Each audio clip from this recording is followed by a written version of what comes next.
there's been problems with James Gunn's DCU. Oh. Not only has Batman has now been pushed back to the year 2072, I think, at this point. Correct. Mm-hmm. We don't know if these are release dates now or Blade Runner sequels. We're not sure. Yeah, our grandchildren are going to really enjoy Batman 2, I think. Yeah. They're going to get a lot out of that. On the deathbeds, they can tell us how it was.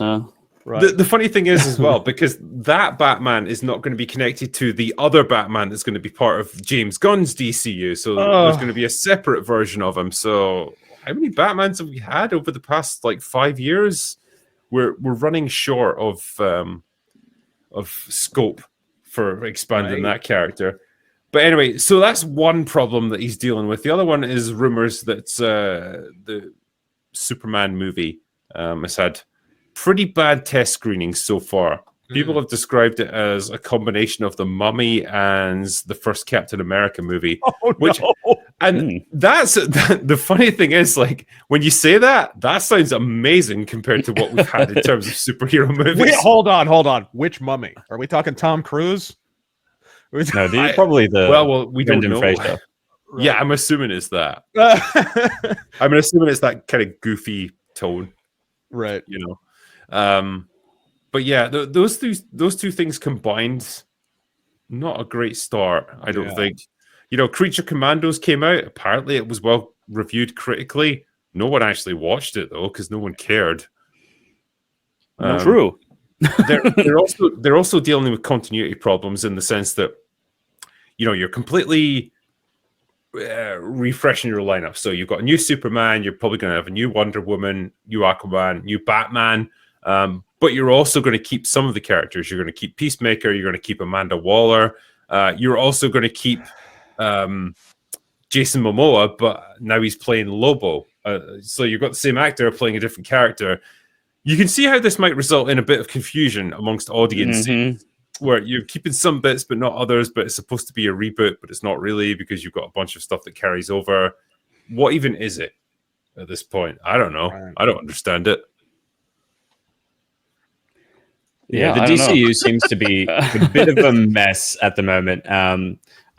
If I was Gunn, I probably would have done a Superman movie, done a completely new Batman, Wonder Woman, Green Lantern, given these characters their own respective stories before branching out to the other stuff that he's doing, like Clayface, which is now third up in the running, The Authority, Swamp Thing.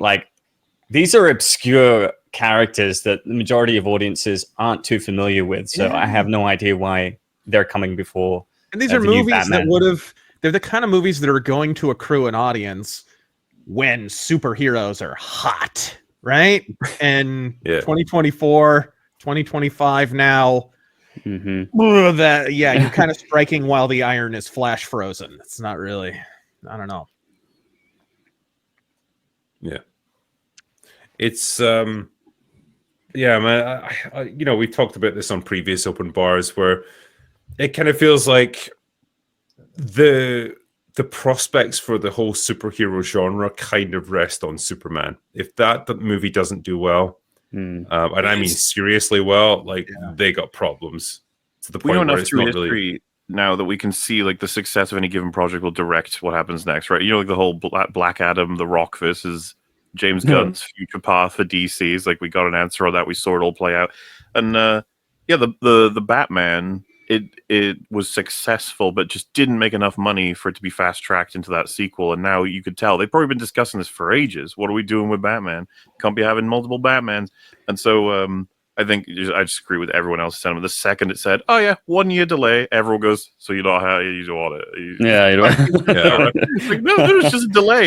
You got to announce people leaving the project. You got to announce some other things that relate to Batman that don't even relate to Reeves, and then Reeves will say he's leaving the project. Yeah, not too long before they. Oh, go ahead. I just had to say, I've always seen the Batman as it wasn't intended to be a series. It was like a palate cleanser. Because we had so many different versions of Batman and so many different takes on him, and he was even in television shows and whatever, and there have been so many disparate takes, and of course you had kind of the Batfleck abortive attempt. It was okay, let's kind of rinse our mouth out real quick and just have a Batman movie where he's solving a crime or something. And Right. in that context, it kind of functions well, although it has more issues than Cosmos. So it's like, all right, whatever. It's not perfect by any stretch of the imagination. But as far as performing that specific task, it actually did it reasonably well. I don't think we need more of it. Like, I think this is a blessing in disguise. The problem I think they have now is like Penguin did way better than they probably expected. Yeah, true. And so now there's like this actual weird wave of fan enthusiasm for this version of the Batman universe, but it's completely disconnected from what James Gunn wants to do with like Batman within the DCU, within an overarching, connected universe. And so like, I just think to try and manage this, like, how the fuck do you even like connect this all up? How do you even help general audiences to understand, right, there's one version of Batman that's having his own little self-contained adventures, and he's totally different from the other Batman that's part of like this big connected universe that we're also doing under the same brand, but we want you to buy both of them and go see both of them at the cinemas because, we want them all to be super popular so we can make shitloads of money. It's a tough sell. Like, as much as I fucking hate where Marvel's gone as a brand, I at least respect the fact that like they have one consistent universe that they stick to. Just all within that.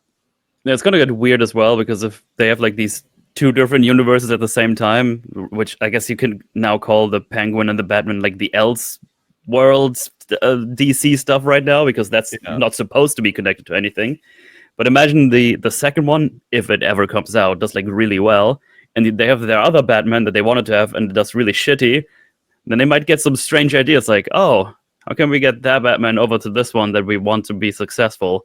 Yeah. You know how they are. They want to get all the successful stuff together. It's like, oh, maybe this DC extended universe, metaverse. Yeah. That forever hedging their bets is just killing them in generations. Yeah. It's like, commit, figure this out, do it, get it done, make it good. But no, we gotta.